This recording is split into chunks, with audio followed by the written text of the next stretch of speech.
Hello everybody, my name is Bill and this is 6 Round Studio. Today we're going to talk about bluing, and specifically I'm going to talk about how I blew this Ruger 44 Carbine International.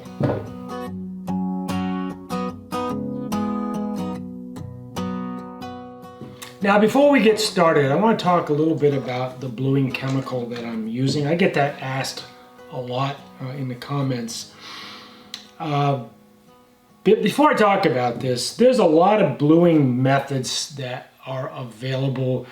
There's caustic bluing, there's black oxide, there's several methods for bluing, and all of the bluing have different levels of complexity and different levels of environmental concerns. So caustic bluing and black oxide, the chemicals, the tanks, it all has to be cleaned and disposed of. So it's not something that the average DIYers would want to get involved with. Matter of fact, there's a lot of good gun shops or good gunsmiths who aren't going to get into the expense of running those more chemically intensive processes. I also see on the internet a lot of methods for bluing where you make or invent your own bluing chemical. And the truth is that you can do that if you're interested in kind of figuring out how to use alternative chemicals. I'm fine with that.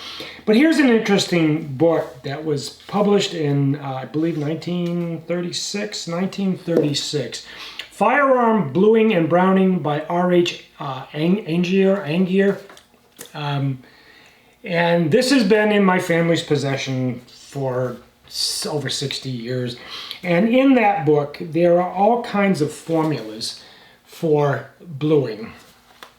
And you can use those chemicals. You can mix these things up. Copper sulfate, ferric chloride, nitric acid, spirit of nitrite, ether, alcohol, water, and those list of chemicals go on and on depending on what kind of a look that you're trying to accomplish. And if you want to be the person who experiments and tries to build their own chemical, I say go for it. But when you see these things on YouTube where people say build your own chemical or make your own bluing chemical, I would always guard it with suspicion, because there's much easier ways to blue. You could cold blue. I don't recommend cold bluing for entire processes, but for doing screw heads and pin heads and those kind of small touch-ups, it works fine, and the look is very respectable when you're doing like a restoration or just a touch-up. I use Mark Lee chemical. It's been around for years. This is Express Blue. I use Slow Rust Blue. I have Express Brown. So depending on the color that you're looking for. This little bottle will do 20, 30, 40 guns. I mean, it is literally a rust blue. And most traditionally, going back in time, most of these things were a rust blue. Whatever chemical you put on turned the metal rusty, and then you would have to card it off. Well, we're going to do all of that. We're going to apply this chemical today. We're going to turn it rusty. We're going to boil it in water, because that is the process. We'll talk about that as we get into the process in more detail. And then we card it off, or we take that rust off, and below that rust, surface rust that we leave behind when we use this chemical, is blued metal. Now, before any of you out there poo-poo this as being not professional, let me just tell you as an insider, when Ruger built the side-by-side gold label shotgun, this is how we blued the barrels. We used Mark Lee in a production environment. This Mark Lee bluing, it's robust, It's beautiful. It's a deep blue as opposed to the new black oxide finishes that a lot of gun companies are starting to put on. Black oxide, I guess, is less chemically intense, cheaper, easier to do, but you don't get that traditional blue. Now, one of the problems with caustic blue is depending on the metal, some metals will leave a really deep purple, and you won't get a uniform blue from one end to the other, depending on what steel the receiver's made out of or what steel the barrel's made out of. With the Mark Lee, you get a pretty uniform finish from front to back. And the nice thing about Mark Lee is it's something that with a little bit of patience and a little bit of time, almost anybody can learn to do this. It does take a little practice. It does take a little experience, a little experimenting to get so you're fairly decent at the application of the color. But the nice thing about there's no chemical residue, because the residue, the chemical is in the jar. You use a cotton ball to apply it. And when you're done, what you're left with is whatever little residue is on the cotton ball, because you're not going to pour the whole bottle in. And again, all you've got left is rusty water. And that rusty water can be disposed of pretty much as rusty water. Anyway, so that is the process that we're going to do today. That's what I want to talk about today. I'll go through my methods for applying it. My methods pretty strictly follow Mark Lee's instructions. They come out well. We'll talk about some of the pitfalls and some of the things to look for as we go through the bluing video. Let's get started. So before you get started, you really want to make sure that everything is in place so that you're not searching for things once you begin the process of bluing whatever it is you're bluing. So some of the things that you're going to need is you're going to need some hooks because these parts get very, very hot when you're done. We're not going to heat them up to near melting temperature, but we want to be somewhere around 160, 180 degrees when we heat the metal, so that we need to apply the chemical. So we need to be able to get the parts off and then in and out of the water, the boiling water as well. So we want to make sure we've got some way to hold those things without burning ourselves. We are going to want a nitrite glove for applying the chemical, and that is for a couple of reasons. One, we obviously want to make sure that we're protecting our skin, but the other thing is that once we've cleaned the metal, we don't want to get any of the oils from our hands on it. So we need to protect the metal as much as protecting ourselves. We also need some kind of a small dish or receptacle that we can put the chemical in. So we're only going to put a small amount in there, just enough to do this barrel, because we're not doing all the parts, just the barrel itself. You need a cotton ball. I suppose you could do it with a soft cotton t-shirt or something like that. I just happen to like the cotton balls. It absorbs enough of the chemical that it stays in the cotton ball while you're applying the chemical. So we need that. We need a heat source. We are going to use a propane torch. This is the method that Mark Lee recommends, but I've tried it with a heat gun before, and the heat guns will work. The thing is, you got to get the metal up to a certain temperature before you apply the chemical. So the initial heating is what takes the most time. Once we've started down the process, once we're in the hot water tanks, then it doesn't take as much heat to heat the part up to the proper temperature for this chemical to react to. So we need to have this. The other thing that we need is we need hot water. So the hot water is in this stainless steel tank, and I've got just about a gallon of distilled water in here. I don't know that distilled water is required. I tend to use distilled water because my water is high in iron content and I want the process to be as pure as I can make it. So I do use distilled water. This tank is inexpensive. I did not buy a bluing tank. What I bought was a heavy stainless steel planter, and I got that off from Amazon. So you don't have to invest lots and lots of dollars here, and that planter is big enough for most of the receivers and barrels that I blew in actually small parts. And while we're talking about small parts, I also have these stainless steel cooking dishes that I use, and for small parts I'll just fill the water up and I can heat those up, heat the water up in these as well. So back over to the water. I use these simple heating elements that you would use to cook, I don't know, out in a barbecue or something like that. So you don't need huge expensive propane heating systems to fire this thing up. Again, I've been using these are Cusamax. I got this at Walmart, I think, and they are hot enough that very quickly, or maybe not so quickly, but they will bring this water to a boil, and it will keep it boiling the entire time that we're doing this.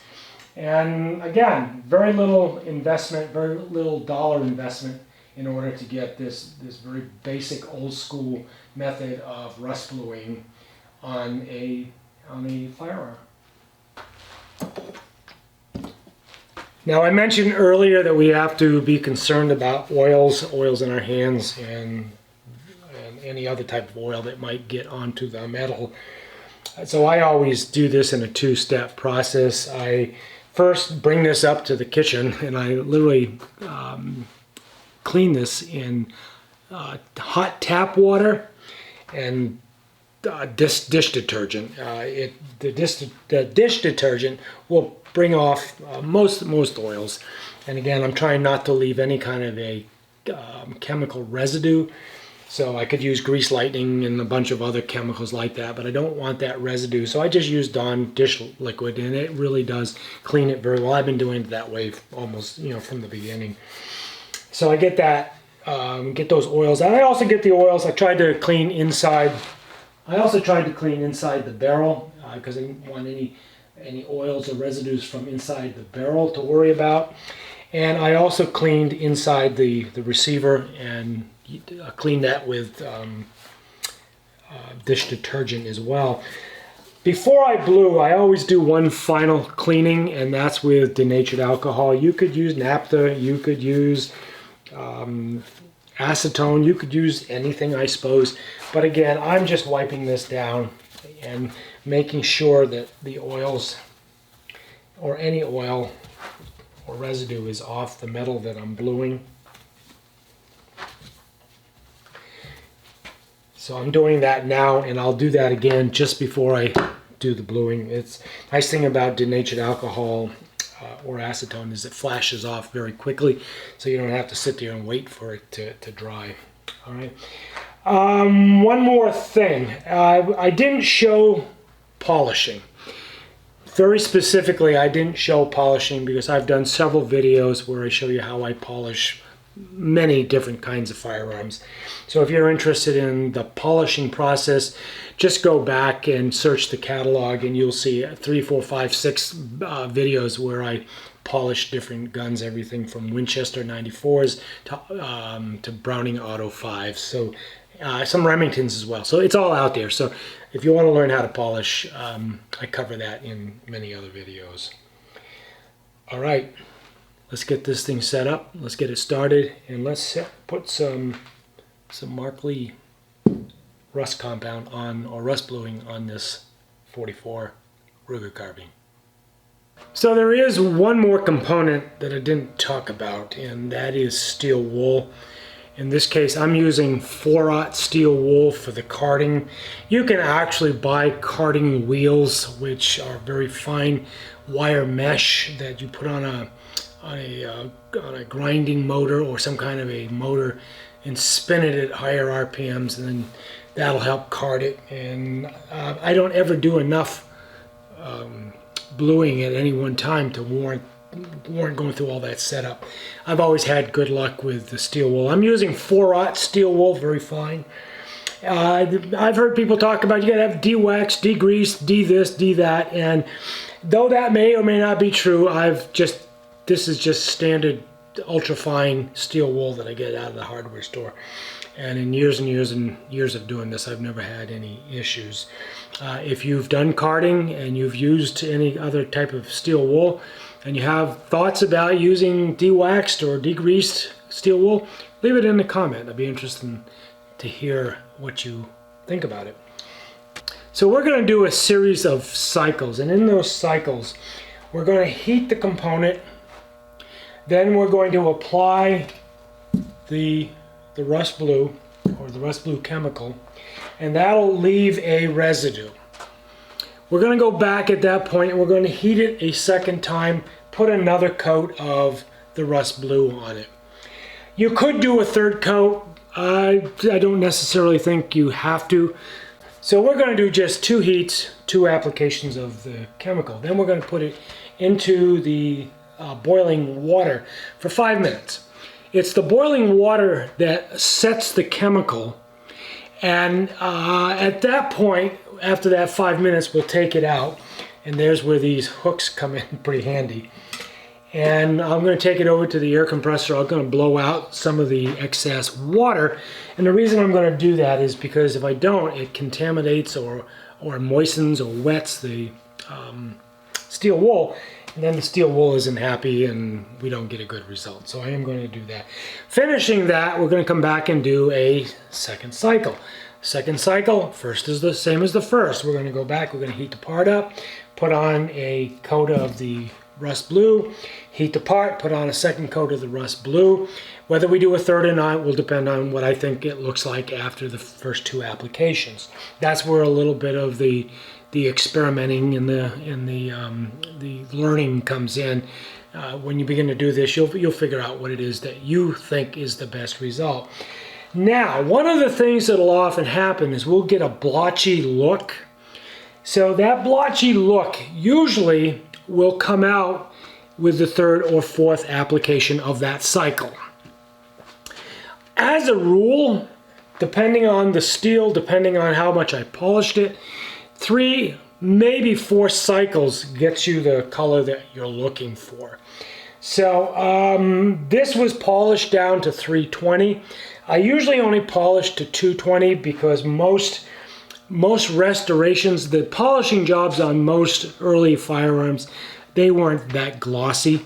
So I usually polish to 220. This is polished to 320. I don't know why, I just felt like doing it, I guess. There's no particular reason. So we're getting a little bit of a higher gloss or higher buff on this. So 3 coats, I'm going to look at it at 3 coats. If all the blotching is gone, if the cover color is really nice and even, I'm going to stop, I'm going to end.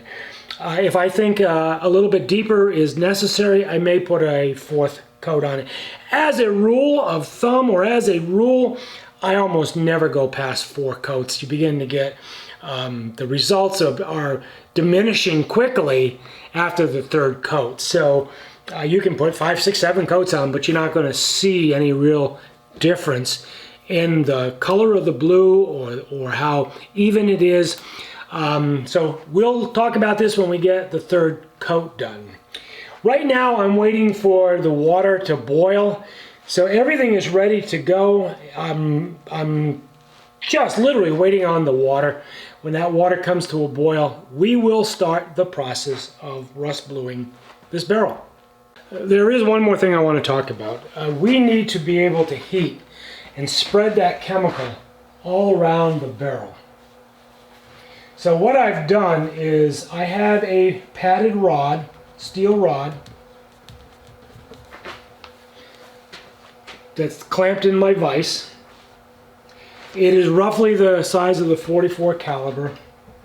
Slide this on ever so gently, because again, we don't want to damage the muzzle, we don't want to damage the lands and grooves in the barrel. And by doing this, I can then turn this as I'm applying the heat and as I'm applying the chemical. If I try to hold it by hand, it becomes a real pain in the ass. And there's not a lot of ways on this barrel in action for me to hold it. So I have found over the years that if I can just get this into the muzzle, into the barrel with a nice padded rod, that I generally don't have any issues with it.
You can see it already turning brown.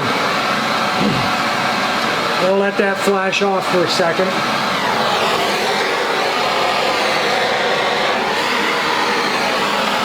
Do a second heat.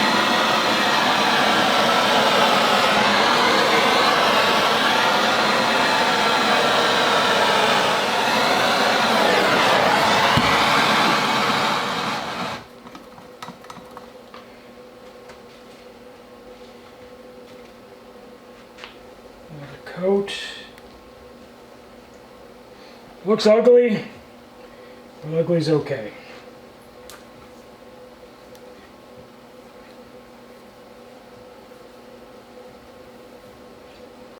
As I said, it will be blotchy to start with. It's alright. Alright, we'll let that flash off just for a minute. The receiver's still nice and cold, so I can hold it. My water is boiling.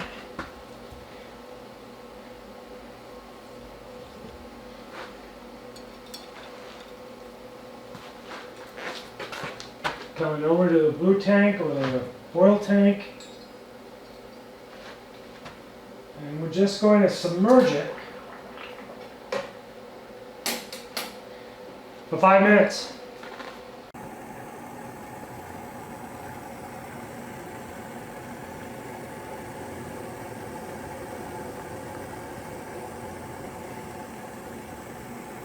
All right, let's go pull it out of the tank, get it blown off, and then we're going to do the carding.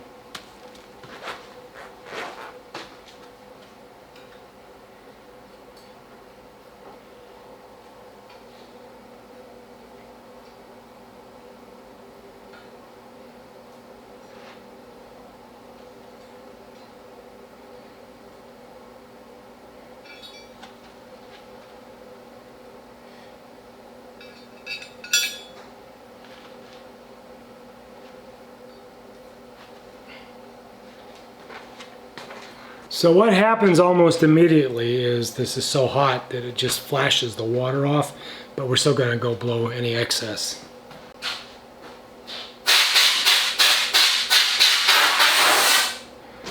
And of course the first problem is the metal is really hot, so it's hard for me to hold on to.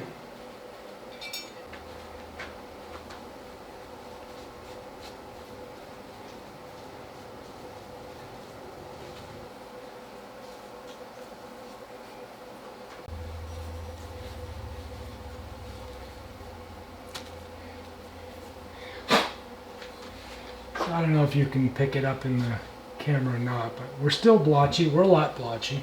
But again, that's to be expected.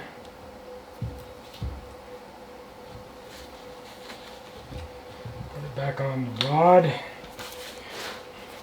And as I said earlier, this is already hot, so it's not going to take as much heat in order to get the barrel back up to temperature.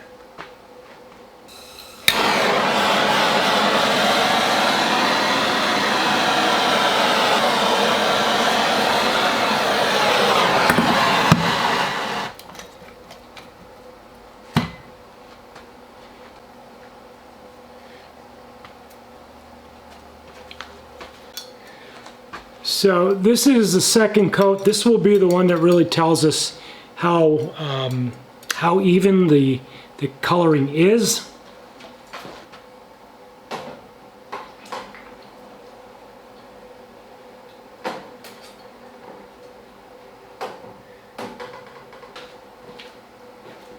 Five more minutes.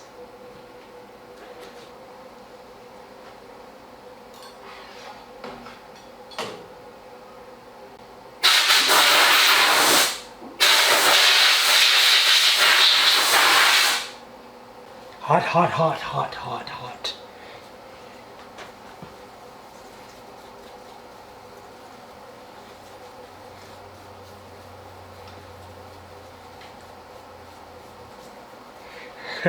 So to put this in perspective, my shop is not air conditioned. It's about 80 degrees, 82 degrees outside.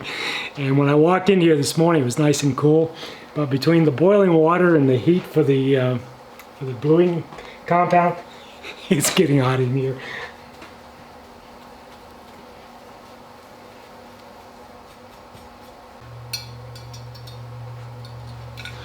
So seriously, this is what I like about Mark Lee, or the product, because if you apply this consistently, scientifically, and use the same methodology for each gun that you do, the results are the same. So predictably, this is my second cycle, and most of the blotchiness is gone. Most of the color is intact. So we are going to do this, as I said earlier in the beginning of this, probably 3 cycles. We're going to do this one more cycle. And I think that we're going to be done with this because the coloring is as I said, it's predictable. It's doing exactly what my experience has proven over the many guns that I've done. So let's go ahead and do that 3rd cycle. Oh, damn, is that hot? Hot, hot, hot, hot, hot, hot, hot, hot, hot, hot.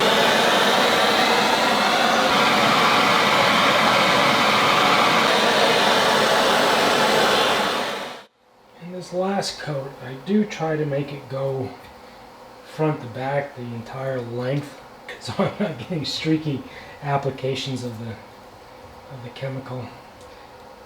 So it's as even as I can make it. And I don't know if you can see this, but what's happening is that on that 3rd coat, or that 3rd cycle, it literally, it's not even turning the metal brown anymore, more of a brown haze, which is telling me that the chemical's done doing what it's going to do. And then, as I mentioned earlier in the video, that you get diminishing returns. You can go out to that 4th coat, and if you get any blotchiness, I would do that. But I'm in my 3rd cycle, and generally, as a rule, my 3rd cycle is enough. So while that's boiling, I pulled out the Mark Lee instruction sheet, and it says we need to warm the metal parts to 150 to 200 degrees. Again, that's almost the temperature of boiling water, so it is pretty warm. I tried using an infrared thermometer on this once, and I got 0 reliable results doing that. So I found that if I just take my torch and run it like you saw, about 3, maybe 4 inches away from the part, I usually get the heat that I'm looking for. Allow the solution to dry for approximately 30 seconds, which is what I always do. What they also claim, what he also says, or what Mark Lee says, is that you may need 6 to 10 applications will be needed, and I've rarely had to go in more than 4 again, depending on how blotchy the part is or how deep I want that blue. I'm not sure I know what more application gets you. If you're a user of this material and you have some thoughts on that, please share it in the comments. I'd love to see your take on it. So we're going to do the last carding right now. The 5 minutes is up.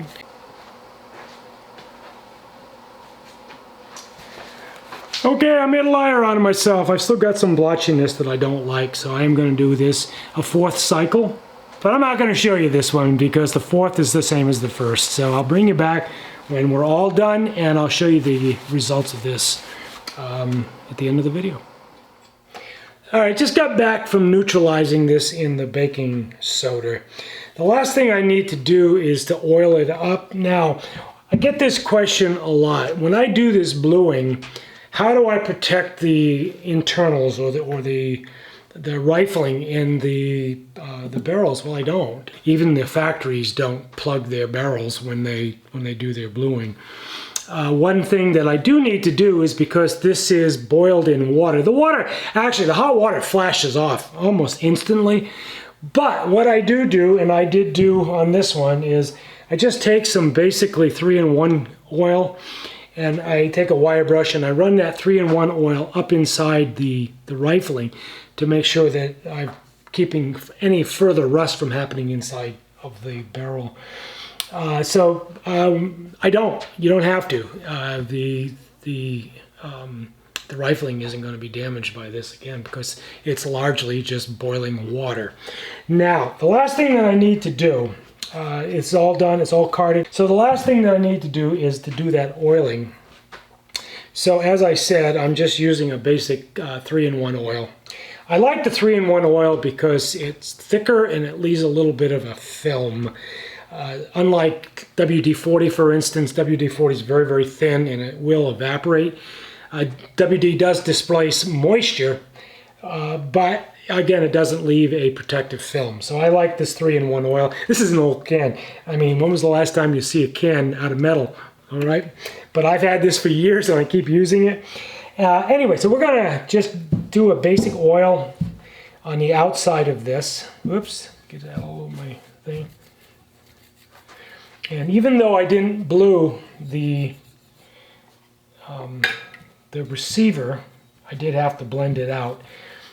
I wanted that original bluing to stay, and I didn't want to have to polish or re-blue that. So when you do a restoration, those things that you're able to save, you try to save, and that bluing is really in good shape, and there's no scratches or dings or pits in the receiver.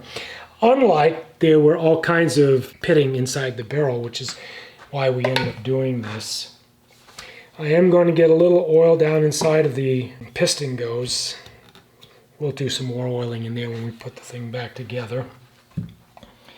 And then we'll put a little oil on the barrel itself. And I'm not going to wipe it off. I'm going to let it sit for a while to make sure it gets into the metal. I want to make sure if there's any necessity for it to continue to neutralize the chemical, the bluing chemical that it does. This really did come out nice. This is stunning. I'll try to do a close-up for you before I close the video out. And it's a really nice, rich, deep black blue. Again, very traditional from back in the day, as opposed to all of that black oxide everybody's using now. I don't know where that came up with. Leave a comment if you like the old-fashioned bluing as opposed to some of the stuff that they're putting on the guns nowadays. I'd be interested in your thoughts. I've been coaching some folks on how to do rust bluing. So if you guys are on the channel, if you guys are watching this video, please comment. I would really appreciate the feedback. David is a local guy that I've been working with on doing restorations for quite a while now. David's actually getting pretty good at it.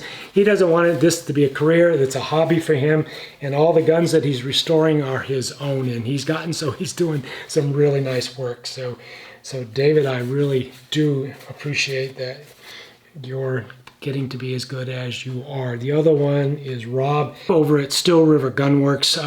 Rob's a longtime supporter of the channel over on Patreon. And Rob and I have had multiple conversations and at least one Zoom where we've tried to talk through the method, because Rob is trying to learn this so that he can begin to do or offer restorations as a part of his service at Still River. So Rob, I thank you. And if you're here, Rob, please make a comment. Let the whole world know that you're learning how to do this. I appreciate that. And of course, one of the benefits of being on Patreon, you get open access to me. I can help you any way I can, answer any of those questions that I know the answers to. And sometimes you guys stump me and I have to go do research. But anyway, so Patreon is a way for you to help support the channel, and all of that is appreciated. All right, guys, that is the bluing, how I blue, how I get the colors that I get. And again, this did come out really, really nice. And I will take a couple photos of this for close-ups, and those close-ups likely will become the thumbnail for this video. Guys, I really appreciate you being here. When we come back, we're going to start working on the gun stock. Even though the customer didn't ask me to do it, I am going to try to steam out some of those dents and bring that luster, or bring that original luster back up again, so that this gun looks like it's virtually brand new when he gets it back, and then I'll reassemble it. So guys, I appreciate you being here. Appreciate your support. If you're not already a subscriber, please subscribe to the channel. Give me a thumbs up if you like this video. Comment. All of that helps the algorithm, helps grow the channel. We are on a march to 10,000, and I think before winter we're going to do that with your help. Guys, I appreciate you being here. Love you, and I will see you in the next video. Bye, guys.